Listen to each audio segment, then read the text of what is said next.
Hey everyone, Dr. Frankie Bashan here, and it's Thursday, and I'm thrilled to be here with you all again with another really important topic that I want to cover, and hopefully many of you will find it to be informative, and maybe you know people who might benefit from it, so please share it. If you have any questions about the topic, which is a very common one in our society, which is STIs, and kind of had a date and have sex with an STI.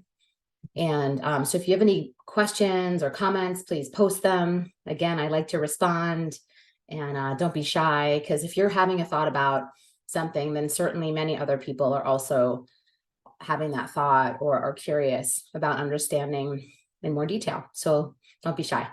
If you have not subscribed to my channel, I want to really encourage you to do so. And we're almost at 13,000, which is super, super exciting. I've been doing this for 15 years, but been practicing therapy. I'm a clinical psychologist. It's been over 20. I'm also a board certified sex therapist. During the pandemic, I got board certified. Like many people, they need to keep busy. And I was like, hey, this is what better thing to focus on, which is sex and how to help people live healthier and have healthier sex lives. And I'm also a matchmaker. So I own a matchmaking firm called Little Gay Book, and we focus on matching female identified folks. It's a queer company. So check it out, littlegaybook.com. And if you're heterosexual and you're looking for a matchmaker, or you're looking to be in the database for free, because we need people to introduce to our clients, please visit littleblackbookmatchmaking.com. And also, if you are queer and you're interested in dating female identified folks, then visit littlegaybook.com and fill out a free profile. And all right, lots more to offer on that site too. If you want to go to events and you want to do different, activities to meet people that are interesting and awesome, get on there and learn about our single mingles across the country. So I'll stop sharing all of this information, because that's not why you came here today. You came here to learn about approaching dating and sex as someone with an STI. If you grew up in the United States, it's likely many of your first impressions of sex were scaremongering, ominous warnings about STIs or sexually transmitted diseases, as they may have been called. That's if you got any sex education at all. These threats were designed to scare youth away from any kind of sexuality and heavily laden with moral overtones rather than scientific fact.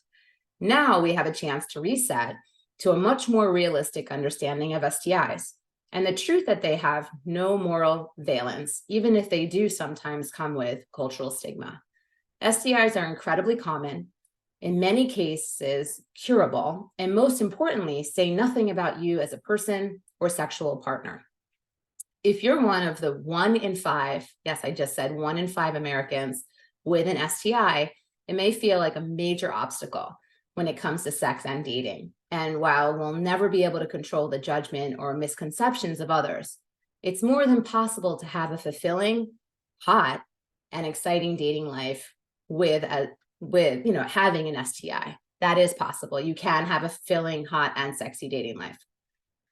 Decide how you want to disclose. So disclosure is a really important part of having an STI. It's important to disclose your STI status to potential partners, but when and how are completely up to you.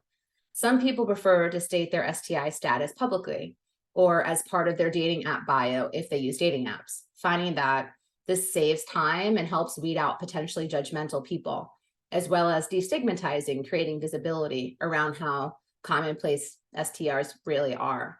Other people do so on a first date, or maybe a few dates in, when they know they want to continue seeing this person. The only real rules I think are important when it comes to disclosing STIs are to do so. Definitely disclose. Number 1, before you've had sex. And number 2, in a moment where sex isn't on the table. It's helpful to have any kind of significant conversation outside the heat of the moment. If you need to have a major discussion with your partner about how they interact with your mom, it puts you both in a high stakes position to try to bring it up in the car on the way to your mom's house. Does that make sense?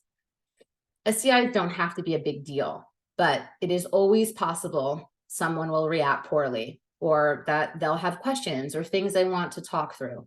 All things that will be easier to handle if you aren't half naked under the covers. Your disclosure may well be met with one from your date too. You aren't the only person with an STI. Prioritize your own dignity and well-being. It's really important. If it's always possible that an individual date will react poorly to your disclosure, what does that mean for you? Living with an STI doesn't mean anything about you as a person. And I hope you can hear that when I say that. It doesn't mean anything about you as a person. It doesn't mean you're dirty, irresponsible, a bad partner, or that you have anything to be ashamed of.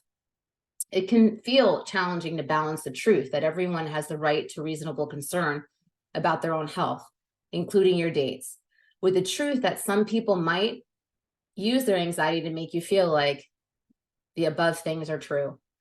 Think about what responses from partners you'd like to see when you share this news with them, and what responses aren't ideal, but that you'll accept, both from casual and potentially serious partners.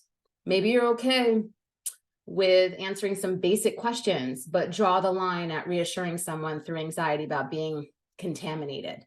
What feels supportive and constructive for you when it comes to partners on this topic? What feels distressing, stigmatizing, or really turns you off? Your date's reactions to an STI disclosure can, for some people, be a helpful and useful litmus test for the way they want to continue, if they want to continue seeing this person, right? So it could be a litmus test for whether they want to continue seeing this person. Get solid on your own preferences about safer sex. Safer sex, testing, and for many people, barrier methods are an important part of dating and sex with an STI. But that mandate for safety applies to your partner too.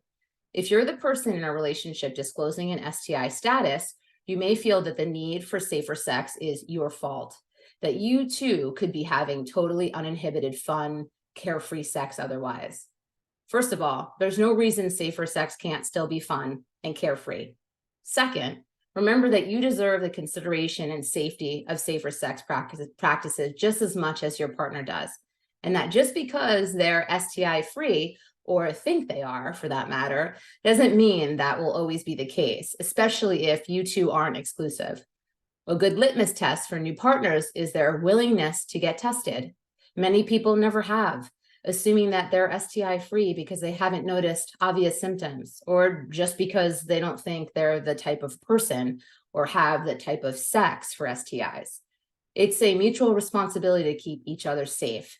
And getting the facts and directly communicating about them is the first step. I hope you all found today's topic helpful.